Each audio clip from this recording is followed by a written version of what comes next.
likes to this videos? If we make 5,000 likes to this video, we will upload more patriotic news. Thank you. Busted Tucker Carlson exposes huge fraud in secret Obama program. At this point, we can all say that nothing positive happened during the Obama administration. Obama together with his administration ruled for 8 years and basically left this country in ruins. All that thanks to the massive frauds and corruptions. Even after leaving, Obama did nothing but living and enjoying his life at the cost of U.S. taxpayers. Recently Tucker Carlson, from Fox News revealed another fraud that comes straight from the previous administration, and this time it is proved how Obama has actually been spending much of the hard-earned taxpayer dollars, reports Cons Nation.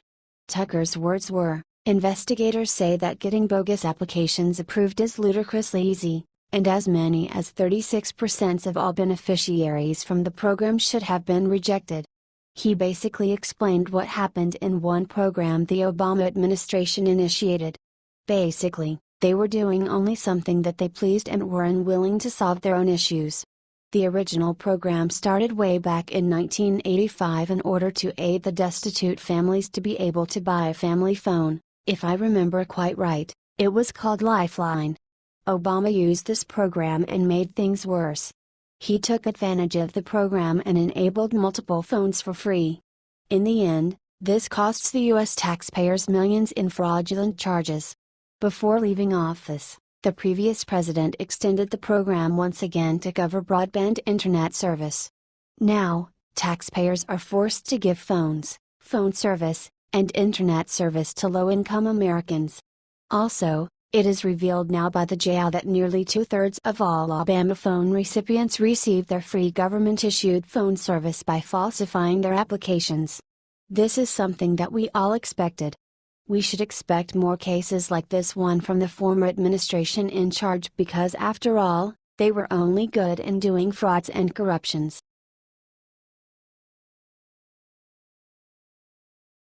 Cops boycott popular national restaurant chain over treatment. Will you support them? The NYPD is sick of the horrible treatment its police officers are getting from damn near everyone these days and is finally hitting back.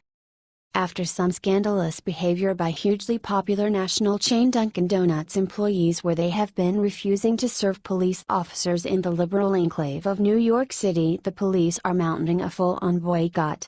Advertisement. According to the New York Post, a sergeant was spotted Sunday walking into the 73rd Precinct station house with trays full of what was definitely not Dunkin' Donuts coffee.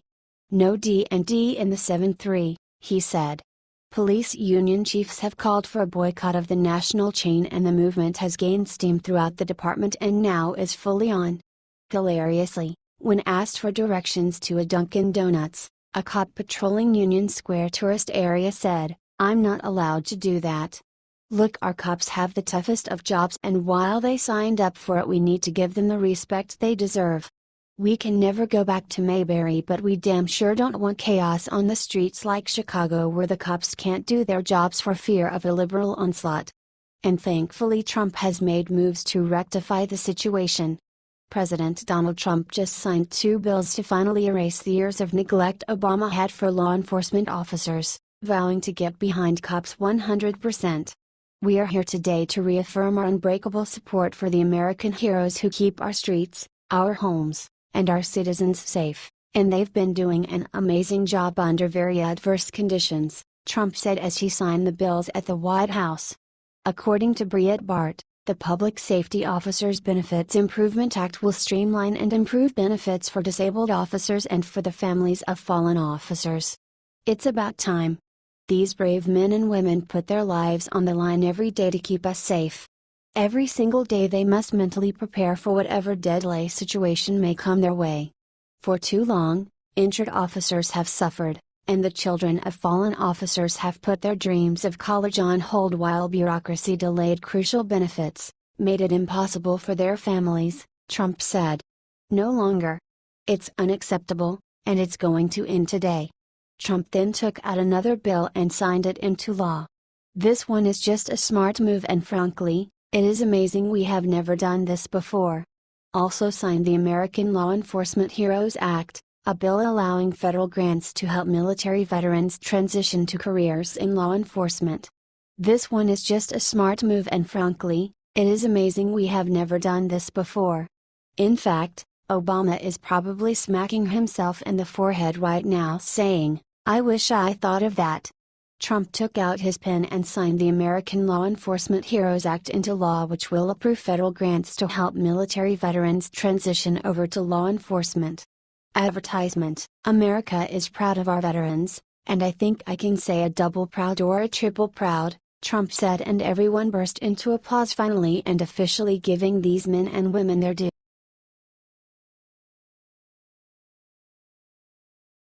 Ben Carson discovered who is responsible for $500 billion in government waste. Obama and his administration are responsible for this country's current condition. President Trump is doing anything possible to get everything in order once again, and so far he is hiring the right people to help him. For example, he assigned Dr. Ben Carson as Secretary of Housing and Urban Development, and considering the mess that Obama's administration did, this is not an easy job at all. Democrats in the past spent money on things that the American people didn't need. Actually, they spent so much that the people do not even know about. They worked against the American people for so long, and this is why now, the American people choose a person who is qualified as an amazing leader.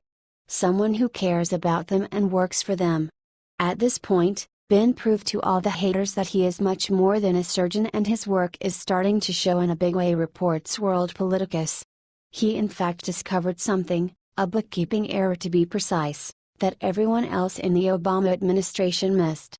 This man discovered $520 billion worth of bookkeeping errors. If this would have been found sooner, we would have saved billions. Another proof of how the Obama administration worked against our citizens. Billions upon billions. If this would have been found sooner, we would have saved billions. Another proof of how the Obama administration worked against our citizens. Billions upon billions of taxpayer-funded dollars gone to waste year after year. All this is lost thanks to the Obama administration. This is major liberal fraud discovered by the same man that liberals hate on and tell how he is not qualified for it. Trump's policies are carried out in the most proper way. The Obama administration did not care about this issue because they thought they will still be in charge and will continue to put our country in even more debts. That is why they are now in big trouble. Thank God they are out of the White House.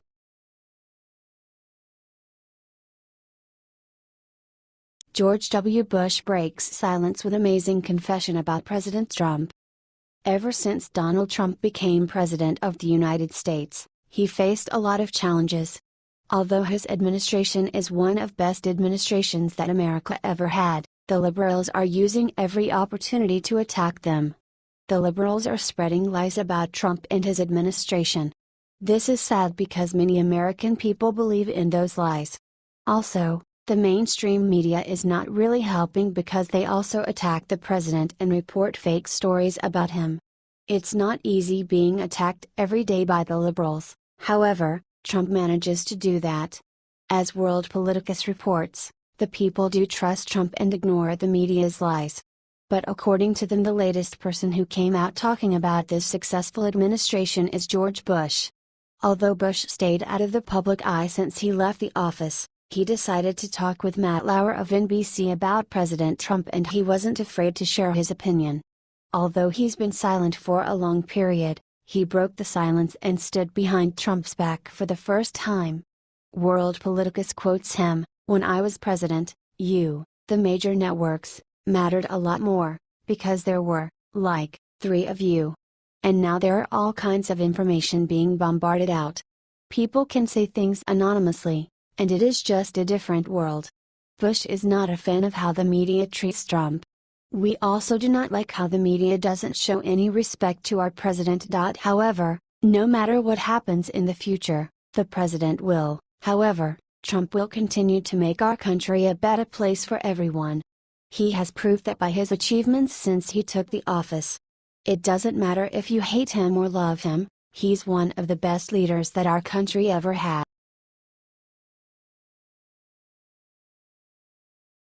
Leno risked his entire career by defending President Trump. The feud between the liberals and President Donald Trump is still ongoing. The liberals are constantly trying to take away his presidency. Not only they have been attacking him, but his family as well. However, comedian Leno is tired of their behavior, so he decided to stand up and defend Trump. He risked his career and said something that could be a lesson for the liberals. We the Proud Patriots reports, Leno says that the Trump bashing should be brought to an end. He said that if he was still a late-night host, liberals won't have that many opportunities to mock the president. In a recent interview, Leno said that if he were still a late-night host, there would be less Trump bashing. I enjoy bringing people together. If mocking the president is a constant thing on a nightly basis, eventually you're all doing the same joke, Leno said. The liberals have crossed the line many times and Leno has had it enough. It appears that comedians love to make jokes about the president and some of them aren't even funny. However, most of the comedians only want to gain more popularity. No other president was treated like Trump is now. We know that politicians are comedians' favorite topic, but things have gotten out of control now. We the Proud Patriots reports, President Donald Trump is doing everything he can to save this country, and help people who live in it. He made some great campaign promises, and we can see him working on it. Unfortunately, liberals will never approve his plans. President Trump is the best president America has ever seen. Trump has managed to recover from every attack. It would be the best if these anti-Trump attacks stop, so the president can focus on his job and make our country a better place to live. He and his family deserve our support and respect.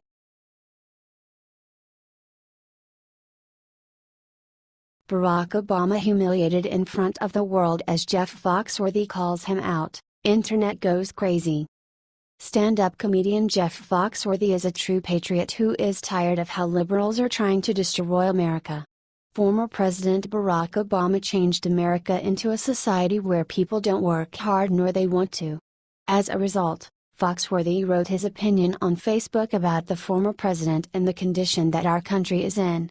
If you can get arrested for hunting or fishing without a license, but not for entering and remaining in the country illegally, you might live in a nation that was founded by geniuses but is run by idiots. If you have to get your parents' permission to go on a field trip or to take an aspirin in school, but not to get an abortion, you might live in a nation that was founded by geniuses but is run by idiots. If you must show your identification to board an airplane, cash a check, buy liquor, or check out a library book and rent a video, but not to vote for who runs the government, you might live in a nation that was founded by geniuses but is run by idiots. If the government wants to prevent stable, law-abiding citizens from owning gun magazines that hold more than 10 rounds, but gives 20 F-16 fighter jets to the crazy new leaders in Egypt, you might live in a nation that was founded by geniuses but is run by idiots. If, in the nation's largest city, you can buy 2 16-ounce sodas, but not one 24-ounce soda, because 24 ounces of a sugary drink might make you fat, you might live in a nation that was founded by geniuses but is run by idiots. If an 80-year-old woman who is confined to a wheelchair or a 3-year-old girl can be strip searched by the TSA at the airport, but a woman in a burqa or a hijab is only subject to having her neck and head searched, you might live in a nation that was founded by geniuses but is run by idiots. If your government believes that the best way to eradicate trillions of dollars of debt is to spend trillions more, you might live in a nation that was founded by geniuses but is run by idiots. Although these comments will make you laugh, it is sad that America has fallen this far. Our country was founded by geniuses but run by idiots. However, our country got a new real leader who will make America great again.